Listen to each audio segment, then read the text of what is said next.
Sorry guys, मुझे नहीं पता था कि तुम लोगों में ऐसा कुछ रिचुअल होता है।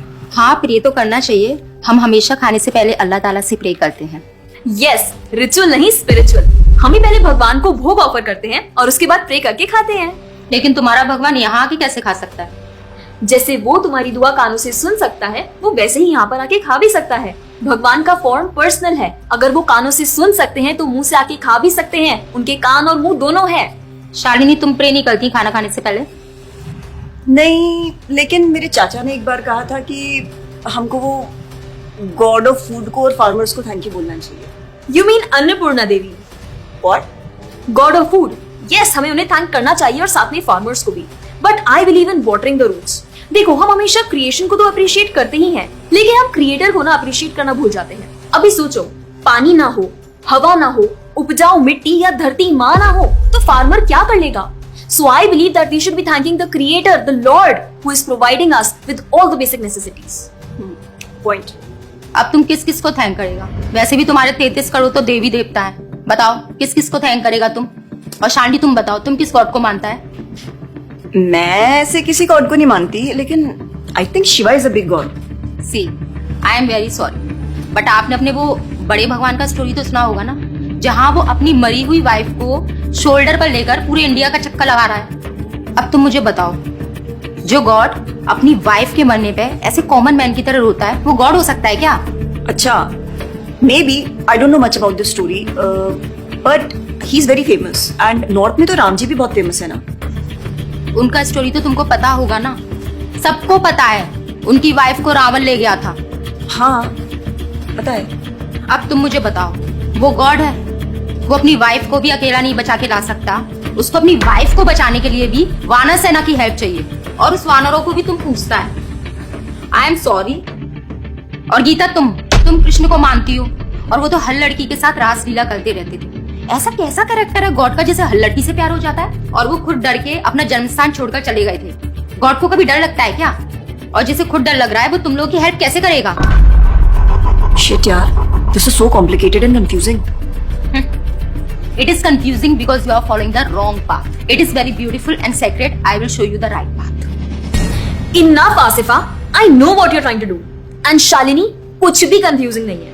You know what the problem is कि तुझे पता ही नहीं है, क्योंकि तूने आज तक शास्त्र ही नहीं पढ़े हैं। तो पता कैसे चलेगा कि क्या सही है और क्या गलत? जन्म कर्म च मे दिव्यम एवं योवेति तत्वतः त्यक्त्वा देहम पुनर्जन्म नैति मामेति सो अर्जुना। भगवान की लीलाओं को समझना इतना आसान नहीं है। उसके लिए शास्त्रों का अध्ययन करना पड़ता है, और वो भी एक प्रामाणिक गुरु के अंडर रह के, उनकी शरण लेके। अब अगर तुमने शास्त्र पढ़े होते तो तुमको ये पता होता कि शिव जी ने जो इमोशंस उसमें दिखाए थे वो शोक नहीं, विरह था। विरह विरह दोनों सेम नहीं होते क्या? Let's start from the basics. शोक इज मटेरियल एंड विरह इज स्पिरिचुअल। शोक ना दुख की अनुभूति कराता है, whereas जो विरह है उसमें जो सेपरेशन की फीलिंग होती है ना, वो सुख का अनुभव कराती है। भगवान भगवत गीता में ना शोक करने वाले व्यक्ति को मूर्ख बताते हैं। गतासुम अगतासुमश्च नानुशोचन्ति Pandita. A wise man never laments for the living nor for the dead. Bhagavad Gita chapter 2 text 11। अपनों की मौत पे आंसू बहाना शोक है, लेकिन वही रामायण देखते देखते जो आंसू निकले ना, वो विरह है, विरह। और ऐसे विरह से हमारा भगवान के प्रति प्रेम बढ़ता है। तो जिस तरह से शिव जी ने विरह को दिखाया था, उसी तरह राम जी भी सीता मैया के जाने के बाद विरह में भटकते हुए रो रहे हैं। और यही नहीं, सीता देवी इतनी प्योर है ना कि उन्हें राम जी के अलावा कोई टच भी नहीं कर सकता था। रावण जिनको लेके गया था वो छाया सीता देवी थी। असली सीता देवी तो अग्नि में समा गई थी, और वो अग्नि परीक्षा के वक्त बाहर आई थी। और आसिफा, तू क्या बोल रही थी? भगवान राम को अपनी पत्नी को बचाने के लिए वानरों की मदद लेनी पड़ी थी। I mean, God is all powerful, right? हाँ, आई मीन वो अकेले भी तो मार सकते थे ना। यार शालिनी, अगर तूने कभी रामायण पढ़ी होती तो तुझे पता होता, जब खर और दूषण आए थे अपने 15,000 ऐसे दानवों के साथ जो इंसान को खा जाते थे, उन सब के साथ राम जी ने अकेले बिना किसी की हेल्प के उन सबके चिथड़े उड़ा दिए थे। अब ऐसे राम के लिए रावण को मारना मुश्किल है क्या? हाँ, लेकिन बाद में वानरों की हेल्प क्यों ली? उनको अपनी सेवा में लगाने के लिए, उनकी ग्लोरीज बढ़ाने के लिए। अरे उन्होंने तो एक छोटी सी गिलहरी तक को अपनी सेवा में लगा लिया था। What? कभी पढ़ा हो तो पता हो ना। खैर, और हम हनुमान जी की पूजा इसीलिए करते हैं क्योंकि भगवान तक पहुंचने का रास्ता उनके भक्तों की सेवा है। जब भगवान देखते हैं कि मेरे भक्तों का गुणगान हो रहा है या कोई सेवा कर रहा है तो वो बहुत खुश होते हैं। जैसे मैं तेरी मॉम के सामने अगर तेरी तारीफ करूं तो वो खुश होती है ना। पॉइंट। इसी तरह भगवान हमसे खुश होते हैं जब हम उनके भक्तों की सेवा करते हैं, पूजा करते हैं। और रही बात 33 करोड़ देवी देवता की, आसिफा तो मुझे ये बता, what is your favourite genre in movies? Psychological thriller. और शालिनी तेरी? Romantic and comedy. एग्जैक्टली। जैसे हर किसी का अपने नेचर के अकॉर्डिंग फेवरेट जॉनर होता है, वैसे ही भगवान ने हर किसी के नेचर के अकॉर्डिंग व्यक्ति के लिए उसके नेचर के अनुसार वेद और पुराण दिए हैं। और उन्हीं पुराणों को फॉलो करके लोग अपनी देवी देवता की तरफ अट्रैक्ट होते हैं। और ये सभी देवी देवता भगवान की ही सेवा कर रहे हैं। जैसे रोशनी के देवता सूर्य देव, हवा के देवता वायु देव, बारिश के देवता इंद्र देव। जैसे एक सरकार चलाने के लिए इतनी सारी पोजीशंस होती हैं, वैसे ही इस पूरे ब्रह्मांड को चलाने के लिए अलग अलग देवी देवताओं की जरूरत पड़ती है। तो मतलब वो अपनी पोजीशन का मिसयूज करेंगे, किसी भी लड़की के साथ कुछ भी करेंगे, रास लीला करेंगे। Stop it Asifa, now you are crossing the line. तुझे पता ही क्या है कृष्ण के बारे में? जो लोग बोलते हैं कि कृष्ण करे तो रास लीला है, हम करें तो कैरेक्टर ढीला है, उनको बोलो पहले भागवतम पढ़ ले। ठीक रास लीला से पहले भगवान ने गोवर्धन उठाया था। उनको बोलो पहले जाके गोवर्धन पर्वत उठाए। पैदा होते ही पूतना को मारा था, बच्चे से एक मच्छर नहीं मारा जाता। When he was crawling, मुख में ब्रह्मांड दिखा दिया था। तू अपने मुंह में अपना ये हौसले ही दिखा दे आसिफा। क्या तुम जानते हो द्वारका में भगवान श्री कृष्ण की 16,108 रानियां थी और सबके अलग अलग महल थे और हर एक महल में श्री कृष्ण सबके साथ होते थे एक ही समय पर। रोज सारी रानियां कृष्ण से खुश थी और उन सबकी जरूरतें कृष्णा पूरी करते थे। क्या किसी नॉर्मल से इंसान के लिए ये सब संभव है?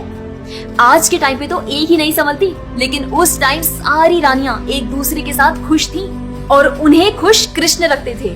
क्यों? क्योंकि वो भगवान है। और रही बात ब्रज की गोपियों के साथ रास लीला करने की, तो इतना जान लो कि रास लीला के टाइम पर करोड़ों गोपियां थी और कृष्ण पूरे टाइम हर एक गोपी के साथ मौजूद थे और उनके साथ डांस कर रहे थे एक टाइम पे करोड़ों गोपियों के साथ। ये सब बहुत डीप लीला है और ये सब तभी पता चलेगी जब साधुओं के संग में रह के शास्त्रों को पढ़ा जाएगा। हवा में तीर चलाने से या सुनी सुनाई बातों पर यकीन करने से कुछ नहीं होने वाला। और रही बात अपने भक्तों को बचाने की, तो भगवान ने तो अपने भक्त परीक्षित महाराज को गर्भ में बचाया। 5 साल के प्रहलाद महाराज के लिए नरसिंह अवतार लेकर आए और उनको बचाया। यहाँ तक कि वो अपने गुरुदेव सांदीपनि मुनि के बेटे को मरने के बाद वापस लाए और उनको जिंदा किया। आई एम रियली इम्प्रेस्ड यार। हिंदू होते हुए भी मुझे फैक्ट्स पता ही नहीं थे। मेरे पेरेंट्स ने मुझे कभी इन सब चीजों के बारे में बताया ही नहीं। हाँ, पेरेंट्स की तो गलती है, लेकिन हम भी तो वही कर रहे हैं जो उन्होंने किया। We are not learning about our culture, not reading Ramayan, Mahabharat और भगवत गीता। आजकल तो ये सब कुछ रीड करना बहुत इजी भी है यार। Everything is available on our phones, and the problem is that we don't want to learn। और इसीलिए हमें कोई कुछ भी बोलता है और हम उसे मान लेते हैं और अपने बिलीफ को चेंज करने के लिए रेडी हो जाते हैं। एक्चुअली में पता है, किसी का हार्ट ट्रांसफॉर्म करना है तो प्यार से करो, ज्ञान से करो, पैसे और तलवार से नहीं। और अब बारी आपकी है। अगर आप भी चाहते हैं कि कोई एड़ा गेड़ा नत्थु गेड़ा अगर आपको कुछ भी ना बोल जाए, आपका बेवकूफ ना बनाए, तो जाइए और अपने कल्चर के बारे में जानिए, ग्रंथ पढ़िए और अपने बच्चों को भी पढ़ाइए। जाकर इस वीडियो को जितना हो सके उतना शेयर करिए ताकि कोई और लड़का या लड़की इस केरला स्टोरी का शिकार ना बने। और हाँ, इस वीडियो को लाइक करें और भक्ति टुडे चैनल को सब्सक्राइब करें